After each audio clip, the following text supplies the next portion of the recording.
మేనమామ తోట దుర్గారావు మమ్మల్ని నమ్మించి మోసం చేశాడని, అతనిపై చట్టపరంగా చర్యలు తీసుకొని మాకు న్యాయం చేయాలని గుంటూరు జిల్లా ఎస్పీ కార్యాలయంలో మంగళగిరి ఇందిరానగర్కు చెందిన బాధితులు బత్తిని చిన్న అంకేశ్వరరావు, మల్లేశ్వరి ఫిర్యాదు చేసినట్లు తెలిపారు. అనంతరం వారు మీడియాతో మాట్లాడుతూ, దాసరి కులానికి చెందిన మేము పూసల వ్యాపార నిమిత్తం వేరే ప్రాంతానికి వెళుతూ మా వద్ద ఉన్న బంగారం, డబ్బులు, ఇంటి పత్రాలు మా మేనమామ అయిన తోట దుర్గారావుకు అప్పగించి వెళ్లామని చెప్పారు.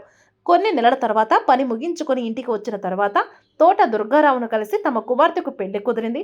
మా డబ్బులు, బంగారము, ఇంటి పత్రాలు ఇవ్వమని కోరినట్లు తెలిపారు. తాను తీసుకున్న బంగారం, డబ్బులు, పత్రాలు ఇవ్వకుండా కాలయాపన చేస్తూ వచ్చాడని, ఆ సమయంలో తన తండ్రి కూడా చనిపోయాడని ఆవేదన వ్యక్తం చేశారు. ఎన్నిసార్లు అడిగినా డబ్బులు ఇవ్వకపోవడంతో మంగళగిరి పోలీస్ స్టేషన్లో అతనిపై ఫిర్యాదు చేశామని తెలిపారు. మేము ఫిర్యాదు చేసిన తోట దుర్గారావు, అతని అనుచరులు పిచ్చయ్య, రాఘవ, లక్ష్మణ్తో ఎస్ఐ నాయక్ కుమక్కై పట్టించుకోవడం లేదని వాపోయారు. పోలీసులు పట్టించుకోవడం లేదని నారా లోకేష్ కార్యాలయానికి వెళ్లి ఎస్ఐ నాయక్ తోట దుర్గారావుపై ఫిర్యాదు చేసినట్లు తెలిపారు. ఈ విషయం తెలుసుకున్న ఎస్ఐ స్టేషన్కి పిలిపించి మేము ఫిర్యాదు చేసిన వారి ముందే మమ్మల్ని చితక్కొట్టారని బోరున విలపించారు. ఎస్ఐ దుర్గారావు ఒకటి, మీకు దిక్కున్న చోట చెప్పుకోండి, మీరేం చెయ్యలేరని, కేసులు కట్టి మిమ్మల్ని లోపల వేస్తానని హెచ్చరించినట్లు తెలిపారు. మా యందు దయ ఉంచి మాకు రావాల్సిన డబ్బులు, బంగారం, పత్రాలు ఇప్పించవలసిందిగా వేడుకున్నారు.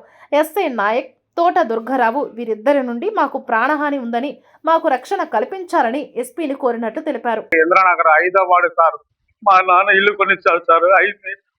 గుడి సార్, అతను మేనమావ అన్ని తోట దుర్గారావు. ఆయన దగ్గర పనిచేసి 15 సంవత్సరాలు పనిచేశారు సార్. ఉన్న ఇల్లు బాగలేదని పట్టా కాగితాలు, మా పట్టా కాగితాలు అన్ని ఇచ్చాం సార్. డబ్బు, బంగారు అన్ని ఇచ్చాం సార్. అతను పెళ్లి మా డబ్బులు ఇవ్వమంటే ఇస్తాను అని చెప్పి నానబెట్టారు సార్. తోటదొరి గారికి ఇచ్చాం సార్. ఇల్లు బాగలేదని వ్యాపారం వెళ్తామని ఆయన దగ్గర పనిచేస్తే ఇచ్చాం సార్. ఇల్లు అసలు బాగలేదు సార్, మా నాన్న బాగలేదు, గుండె ఆపింగ్ చేసాం సార్. దానికి ఇచ్చాం డబ్బులు, 4 లక్షలు డబ్బులు ఇచ్చాం. మా అమ్మ తెలియకుండా 4 లక్షలు ఇచ్చింది, నేను 4 లక్షలు ఇచ్చాను. బంగారు ఇచ్చాం, మళ్ళీ అన్ని బంగారు అన్ని డబ్బు పట్టాకాతి ఇచ్చి అన్ని దాచిపెట్టి ఇచ్చాను సార్.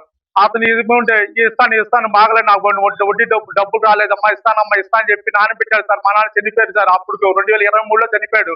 చనిపోయాక మా మేనకోళ్ళు పెళ్లికి సంబంధం కుదిరితే దానికి డబ్బులు ఇవ్వమంటే, దానికి అమ్మ నాకు డబ్బులు ఇవ్వమంటే డబ్బులు ఇవ్వమంటే అంతగా పెళ్లి పెట్టుకున్నాము, ఇవ్వమంటే ఒకటే 2,05,000 ఇస్తానమ్మా, దానికి అంతకన్నా డబ్బులు అమ్మా ఇస్తానమ్మా అన్నాడు. దానికి మా చెల్లికి వెళ్ళి 2,05,000 అక్కడ సరిపోతాము, పెళ్లి బాగా పెళ్లి పెట్టుకున్నారు సార్, కట్టిన డబ్బులు సరిపోతాయి చాలా సార్ బావా అంటే, ఇస్తానమ్మా పెళ్లి మీరు జరిపించుకుని అందరికి ఇస్తానమ్మా, డబ్బులు ఎక్కడ మీ డబ్బులు అంటే అతను నమ్మించి తెల్ల పేరు సంతకం పెట్టించుకుని పెళ్ళైన 2 నెలలకు మీ డబ్బులు అడిగితే మీ ఎవరు దుఃఖాలు చెప్పుకోపో, మా ఇల్లు అమ్మేశారు అన్ని దాన్ని రుబాగు మాట్లాడతారు. నాయకుడు పెట్టి కోసం రాఘవని అన్నం తీసి టీడీపీ నాయకుడు పెట్టుకుని మీరు ఎవరు దిక్కులు చెప్పుకోకపోయి లోకేష్ మన తరపున ఉన్నాడు, మీ ఇంటికి వచ్చి మీ తాళాలు వేస్తాను సార్ అని చెప్పి బెదిరిస్తున్నారు సార్. ఈ రోజు మీ ఆడవాళ్ళు సార్, మీ 2-3 ఆడపిల్లలు ఉన్నారు సార్, నేను ఒక్కనే సార్ మగుడు, మా నాన్న చనిపోయాడు సార్. మా ఇల్లు బంగారు ఇప్పించాను సార్. మాకు పెద్ద మనిషి 26 తారీఖు కేసు పెడితే దానికి కొంచెం మహానాడు ఉండి అమ్మా నేను మాట్లాడతాను ఆగన్నా, సాయంత్రం అన్నాడు. మహానాడు ఉన్నాడు, 27 తారీఖు ఉందని చెప్పి ఆగబెడతారు. మళ్ళీ 28 తారీఖు మహానాడు పోలీసులు ఎవరు లేరమ్మా కొద్దిగా ఆగన్నాడు. 29 తారీఖు పొలం పెద్ద మనుషులు పిలిచి, అరే నీకేం కావాలి, నాకు డబ్బు కావాలి, మా పట్టకాత కావాలి, నా ఇల్లు బాగలేదు, బాగా చేపించుకునేది మా మేనగోళ్ళు మా అల్లుడు వస్తారు, ఇల్లు బాగా పెద్ద ఇల్లు చేపించుకుని ఉన్నామని అనుకుంటే మీ పెద్ద మనుషులు మీ కాగితాలు ఇప్పిస్తానని చెప్పి మా బంగారం ఇప్పిస్తానని చెప్పి కూర్చోబెట్టి కులం పెద్ద మనుషులు కూర్చోబెట్టేదారు. ఆ కులం పెద్ద మనుషులు కూర్చోబెట్టి కోసం రాగమన్నాడు. ఆ టీడీపీ నాయకుడు వచ్చి ఏంటి కూర్చోబెట్టి కొడతానికి వచ్చారు సార్. నన్ను కొట్టి మా చెల్లెల్ని కొట్టి నీ దుఃఖం చెప్పుకోపో, నీ బంగారీని ఎవడు చెప్పుకోపో, ఎవడిని నీ తరపున లోకేష్ పోవనాన్ని బెదిరించారు సార్. దానికి వెళ్ళడానికి 26 తారీఖు 29 తారీఖు వెళ్ళిన నాయకుడు ఎస్సీకి వెళ్ళారు సార్. దానికి నాయకుడు సార్ అని పిలిచి 6-7 గంటలకు అంటే మీ 7 గంటలకు న్యాయం చేస్తానమ్మా సార్ సార్ అన్న వచ్చి బయటకు వెళ్ళిపోయారు సార్. నన్ను 7 గంటలకు పిలిచి లోకేష్ ఆఫీస్కి వెళ్ళి మళ్ళీ ఇస్తే మీ వ్యాపారంకి వెళ్ళాం, వైజాగ్ వ్యాపారంకి వెళ్ళాం, ఇల్లు బాగోవాలని చెప్పి వచ్చాం. వస్తే డబ్బులు అడిగితే లేవు, ఇప్పుడు తర్వాత ఇస్తానమ్మా అని చెప్పారు. చాలా సార్లు అడిగాం, ఇస్తానమ్మా అన్నాడు. నా కూతురు పెళ్లి కుదిరినాక డబ్బులు ఇవ్వండి, మా పెళ్లి కుదిరి నా కూతురు డబ్బులు ఇవ్వమంటే ఇస్తానమ్మా, కొద్దిగా తలకాయ మీద సంతకం పెట్టు ఇస్తానమ్మా అన్నాడు. సరే తలకాయ మీద సంతకం అంటే అప్పుడు నా కొడుకు అడిగాడు, తలకాయ మీద సంతకం ఏం బాబాయ్ అని అడిగాడు. అడిగితే ఏమి లేదా నీ డబ్బులు ఇస్తా సంతకం పెట్టించుకున్నా అని చెప్పారు. మేము సల్లని పెట్టి సంతకం పెట్టాం. సంతకం పెట్టినాక మేము పెళ్లి చేసాం అమ్మాయికి.